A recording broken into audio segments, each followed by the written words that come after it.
Chapter 16 Flotsam and Jetsam. Needless to say, we didn't get into any of the casinos. Lizzie tried basically not the only thing she remembered from French class last year. Bonjour, je ne comprends pas anglais. She told the security guard at Bally's, but he just laughed at her. After slices of pizza for lunch, Mom took us into Aunt Judy's exhibit by sneaking us through the loading dock. If I thought my aunt's artwork was weird, her sculptures were practically normal compared to some of the others on display. The ride home was much more comfortable since Aunt Judy had sold 4 sculptures to some high roller who won $5,000 on roulette. Always bet on your birthday, the man had advised me, puffing on a cigar. It's your luckiest number. I told him I'd remember that. Now I'm back in my bedroom trying to record my observations from the museum. This is the 3rd HOJ that I've worked on. Dr. Grady told us so much. I want to make sure I do justice in my notebook. After filling my trash can with crumpled pages, I finally wind up with this. At the museum, I learned that the universe is a lot more enormous than I thought. Every day, suns are born, and they die. Ours will die, too. One day. In the scheme of time, we are a new arrival to this place and are lucky to be here. In all of history, there will only be one Jeremy Fink, unless I do that time machine thing, and then there will be 2 of me. But I don't really see that happening anymore. And only one of everyone else, too. I feel closer to dog and cat and hamster and ferret now, even though they are fish and I am human. We are all connected at a deep chemical level. We are inside the universe, and the universe is inside us. Even if we're here for no other reason than because we're here, I don't think it relieves us of deciding what our own purpose here is. I still have to figure that out, but I don't feel like I need to know right now, this instant anymore. I think I can wait to find out how many apples are inside me. The last part came from Mr. Rudolph the other day. The next morning, I'm in the middle of getting dressed when the phone rings. Mom answers it. A minute later, she finds me in the bathroom brushing my teeth. That was James, she says. Mr. Oswald isn't feeling well. James said he'll call us in a few days to see if Mr. Oswald is ready to have you come back to work. I put down my toothbrush. My mouth is still filled with foam. Is he okay? He said it isn't anything serious. I'm sure you don't need to worry. This will give you time to practice for the fair. We leave in a week. My eyes open wide. It's only a week away? She nods. The fair is earlier this year, so your grandmother and I planned the trip accordingly. I'm sorry, I thought you knew the dates. I shake my head. But that means I'll be there during my birthday. Is that a problem? She asks, handing me a towel to wipe my mouth. It means I have even less time to find the keys to Dad's box. Are you still caught up with that? She asks worriedly. I hope it's not ruining your summer. Your dad wouldn't have wanted that. I quickly shake my head. No, it's not ruining my summer. It's just making it different, that's all. I have to leave for work now, she says. Remember, things have a way of working themselves out. Not everything is in our control. I know, Mom. Believe me, I know. Good, because this morning you're having oatmeal for breakfast. I didn't forget our agreement that you'll eat one new thing each week. It's warming on the stove. Whole grains with peaches. You'll love it. My stomach grumbles in protest. And I know if you put it in the garbage disposal. And I'll know if you put it in the garbage disposal. I roll my eyes, because Mother knows everything. That's right, she says, looking in the mirror to attach today's plan. Reading isn't only fundamental, it's fun. And don't even think about feeding it to the fish. After she leaves, I force myself to sit down and have a new spoonful of the glop in the pot. I bite into a piece of peach and almost gag. I have to pull it out of my mouth. Peach is one of my favorite flavors of Mentos. Why can't I eat a real peach? Determined not to let it get the best of me, I pick out another piece of peach, use my napkin to wipe off the pieces of oatmeal stuck to it, and pop it in my mouth. 10 seconds later, my stomach rebels, and I am kneeling over the toilet bowl saying goodbye to my first bowl of oatmeal. It looks exactly the same in the toilet as it did before I ate it. That's just not right. I return to my room to find a note from Lizzie. Meet you outside to practice at noon. Dad won't let me hula in the living room ever since I broke his great-aunt's face. I scribble okay and stick it back through the hole. I plop down on my bed with a comic, but before I open it, the words from the palm reader start running through my head. What if the keys are right here under my nose? After all, I didn't really search the apartment. Mom said they weren't here, and I believed her, but what if she was wrong? Only one way to find out. I toss the comic book aside. Starting in the kitchen, I open every drawer as far as they go. Underneath all the takeout menus, I find a lot of buttons and paper clips and post-it pads, beads galore, marbles, stamps, not old ones, and old postcards Grandma sent from a trip to the world's largest ball of yarn, and assorted Tic Tacs. I find 3 keys, but I recognize them as being the front door keys of Dad's store. There aren't any drawers in the living room, but I look behind the drapes and under the coffee table and behind the bookshelves. I reach under Mongo, and my hand lands on something squishy. I grab a hold of it and pull out an orange bunny peep from a long ago Easter. Even I wouldn't eat it now. The scary thing is, it still looks perfectly fine. Dusty, but fine. I think Dr. Grady was wrong. At the end of the world will be bacteria, cockroaches, and peeps. I feel weird looking through Mom's room. I step inside, but then I hurry back out. I can't do it. I'll take her word that they just aren't there. I slip a note through the wall and ask Lizzie to check in her apartment. After all, Mom said that's where the box was kept for a while. She writes back that she'll check. 20 minutes later, I pull out a note and find 2 keys wrapped up in it. These were both in a little tray on my dad's dresser. What do you think? I turn the keys over in my hand. They're a bit smaller than the ones I think we need, but it's worth a try. I bring them over to my desk and sit down in a chair. I slide the box toward me, but I can see without even trying that they're definitely too small. I try them anyway, then wrap them back up and send them through. No note is necessary. At noon, I meet Lizzie on the sidewalk. The hula hoop is zooming around her waist, and she's wearing her old fake grass skirt. It's much shorter now than when she was 8. She's gotten very good in the last week. Her props are on a towel next to her. I pick up the football and toss it to her. She catches it neatly this time. The crowd roars, she says, holding it above her head as she twists her hips. Walking toward us with a grocery bag swinging in his hand is Rick. I haven't seen him since the whole invisible thing. Lizzie doesn't notice him since she's facing the wrong way, and I don't want her to get distracted. Lizzie tosses the ball back to me, and I catch it. Maybe he'll walk by quietly, and she won't even notice. No such luck. What on earth are you doing? Rick asks, stifling a laugh. What does it look like? Lizzie says. It looks like you're playing with a hula hoop, and you're wearing some kind of grass skirt. So what if I am? Lizzie says, sticking out her chin. Hula is a national sport in Hawaii. Last I checked, this is America, Rick says. Hawaii is in America, I point out. You know what I mean, he says, but turns away from Lizzie and heads up the stairs. Before he disappears inside, he calls out, Good luck at the tractor pull! For the last time, Lizzie yells. We are not doing the tractor pull. Her hula hoop falls around the ground and wobbles for a few seconds before coming to a rest. When we win first place, she says, hands on her hips, he won't be laughing anymore. And we won't let him have any of our Snickers, I reply, lifting up her hoop and handing it to her. Now let's see you peel that banana again. We practice the routine pretty much nonstop for the next 2 days, until Lizzie claims she has now a permanent red mark around her waist. By the time James calls on Thursday morning to say he's coming for us, we have the routine down cold. James, Lizzie says as we slide into the cool back seat, we missed you. The limo hasn't been the same without you two, he replies, pulling away from the curb.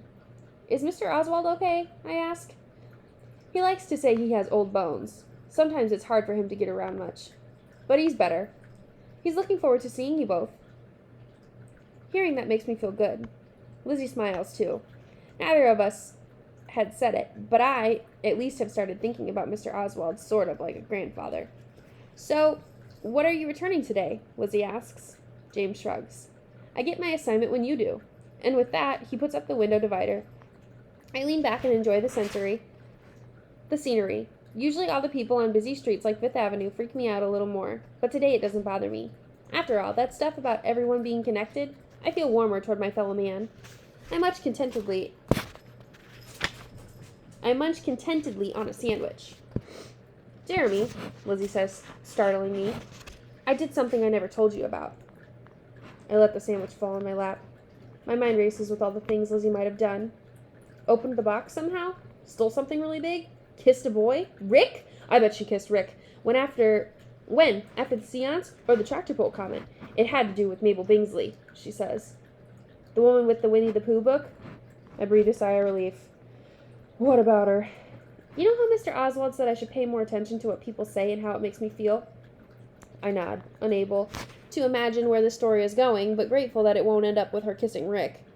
Not that I care if she kissed someone. Just not him. So that night, I looked at Miss Bingsley's phone number, and I called her. You did? She nods. And I asked her what she thought the meaning of life was. No way. What did she say? That's the weird part, Lizzie says, taking a sip of soda and placing the can back in the cup holder. She said the meaning of life is friendship. But the thing is, she lost her best friend 60 years ago by selling that book. But all this time, That was the most important thing to her. Wow. Yeah, so I got to thinking, what if we try to track down her old friend, the one with the funny name, and maybe we can get them back together? Bitsy, I say. Her name was Bitsy Solomon. Right, Bitsy. So what do you think? She died a few years ago, I say quietly. Oh, Lizzie says, frowning. Then how do you know that? I told her what I learned on the internet and about Bitsy naming her foundation after the necklaces they both wore. Wow, Lizzie says. Do you think Miss Bingsley knows? Probably. Neither of us say anything for a minute, and then Lizzie says, You know what all this means, right? I shake my head. It means if you make me mad and we don't stay friends, that 60 years from now, you'll regret making me mad. I pop open a can of 7-Up. I'll keep that in mind. You better, she says, and turns to the window. She stares out for the rest of the ride. Mr. Oswald opens the door for us. For the first time, he's in regular pants, a button-down shirt, and a white-brimmed hat. Even though he looks a little frailer than the last time we saw him, he looks much better in these clothes than in a usual suit. More natural or something. Lizzie surprises all of us by running up and giving him a hug. He laughs. What's that for? Lizzie doesn't answer and doesn't let go. Honestly, he says, I'm not dying. Just needed to rest the old bones for a few days. I pry Lizzie away and Mr. Oswald straightens his shirt. As we file inside, I can nearly see the whole house is boxed up now. His office shelves are still full. I wonder what we'll be delivering today. The old globe? A baseball glove? Notebooks? He asks. We fish out our notebooks and hand them over. He takes them and sits in a big leather chair. To my surprise, he flips open the front cover of each one, scribbles something, and slides them back to us. I open mine to see that he has written his name and the date. You're not going to read them? I ask. He shakes his head and folds his hands together. Your observations of life are your own. You don't need me or anyone telling you how to do it anymore. We don't, Lizzie says. What if the community service people want to collect them? They probably won't, Mr. Oswald says, but that's why I signed them, just in case. Mr. Oswald, I ask as I slip my notebook in my backpack. Yes, Jeremy? Did my mom tell you we're going away to New Jersey on Saturday? I hope that's okay. I'm sorry we'll be missing work. He smiles, but it's a sad smile. This is our last day together. Huh? Lizzie and I say together. My move is happening sooner than I expected. I'll need to wrap up a lot of loose ends before I go. My stomach clenches. I know I should be glad that we have our freedom again, but all I feel is a sense of loss. No more limo rides? Lizzie says. I'm afraid not, Mr. Oswald replies. But to show my appreciation of how well you both did, I'd like both of you to choose something from my shelves. Anything you'd like. Lizzie is already halfway out of her seat. I start to get up too, but then hesitate. But don't these still need to be returned to people who pawned them when they were kids? Mr. Oswald shakes his head. The telescope was the last one. The rest of these objects have found their way to me over the years in a traditional manner. Go on, take a look. Lizzie makes a beeline for the creepy blue-eyed doll. I guess that's what happens when your dad gives you trucks instead of dolls to play with as a baby. Mr. Molden swears he tries to get her to play with a Barbie, but she threw it out the window. I scan the shelves, but I can't pick anything that I really need. The old record player is kind of cool, and there's a huge dictionary on a stand, which is very tempting. Having trouble? Mr. Oswald asks, stepping up behind me. I just can't choose. How about the suitcase? He suggests, pointing to a hardback suitcase on the bottom shelf. You could use it for your trip. I hadn't really noticed it before. I bend down to take a look. It's one of those old-fashioned suitcases covered with stickers from exotic parts around the world. At first, I think it's just manufactured to look that way, but upon closer inspection, I see that they are all real. The stickers have dates on them from 20s to 50s. It's actually very, very cool. I could put books or comics in there, or anything really. Thanks, I tell him. It's great. I close my hand around the handle and figure I would easily lift it off the shelf. Instead, I almost fall forward when I try and lift it. Oh, right, Mr. Oswald says. I'm sorry about that. I forgot that's where I stored the Flotsam and Jetsam people where they left in their old furniture I bought over the years. Lizzie asks, what the heck is Flotsam and Jetsam? Little things like safety pins, pencils, buttons, keys, things they all have a way of getting stuck in the backs of drawers. I have a hard time throwing anything out. Lizzie and I exchange an excited look, while Mr. Oswald chuckles and says, but of course, one look at my home would tell you that much. I'll have James empty the suitcase for you, and then you'll be— No! Lizzie and I yell at the same time. Mr. Oswald steps back a foot. I hurry to explain, if it's okay, I can take it with the Flotsam and Jetsam inside. Of course, but why? I open my mouth to explain, but glance at Lizzie first. She nods. So I say, you remember that box I showed you? The one with the keyholes? Of course. An interesting box. Unusual. Well, we kind of have only one more week to find the keys to open it, and you think they might be in there? He casts the suitcase a doubtful look. We've already tried half the keys in the city, Lizzie says, so it's worth a shot. By all means, take them. As a collector, I always admire a good quest. I bet your father did too, Jeremy, from what you told me about him. He pats me on the shoulder. I admire such dedication. Looking for one stamp his whole life. Regular people might think doing such a thing would be frustrating, but it's not. There's joy in the search itself. It's exciting. I nod. That's how he felt about it. Remember, Lizzie? She smiles. That's why he wanted us to start our own collections. Mr. Oswald presses the intercom and calls for James to come in and bring a cart with wheels. While we wait, he says, Don't get me wrong. Finding what you're looking for is wonderful, too. The harder something is to acquire, the more wonderful it is when you finally find it.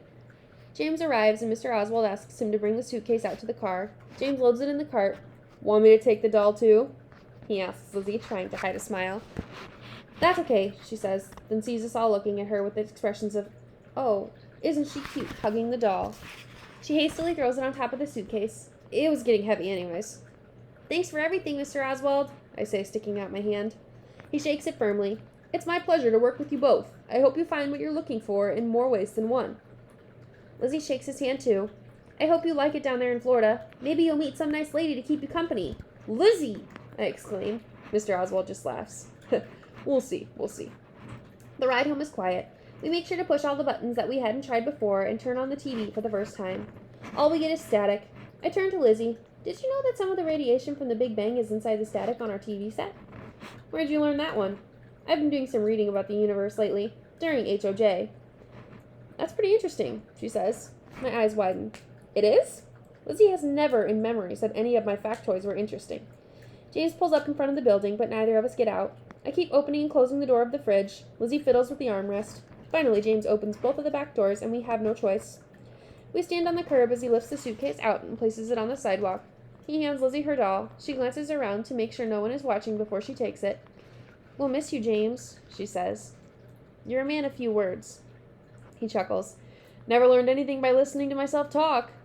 Are you going to Florida with Mr. Oswald? I ask. For a little while. Help him get settled. He won't need me down there. I guarantee you in a month or two he'll have set up shop at some antique show or flea market.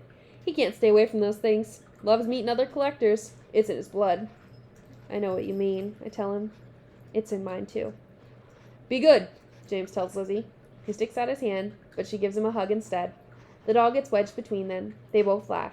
I shake his hand. Thanks for everything, James. Keep your eyes out for those mollusk fossils. Always do, he says, tipping his hat. We watch the limo until it reaches the end of the block and disappears around the corner. I look down at the suitcase. There's no way we'll be able to get it up the stairs. Why don't we sort through this stuff out here? Then we can just keep the keys. I'm sure we'd be able to lift it then. You mean separate the Flotsam from the Jetsam? She says, already kneeling down next to the suitcase. You take the Flotsam, I tell her. I'll take the Jetsam. You always get the Jetsam, she says, pretending to pout. Do you ever worry if people heard our conversations, they would lock us up? All the time, she says, setting the big doll carefully on the lower step, and so it looks like she's watching over us. All the time.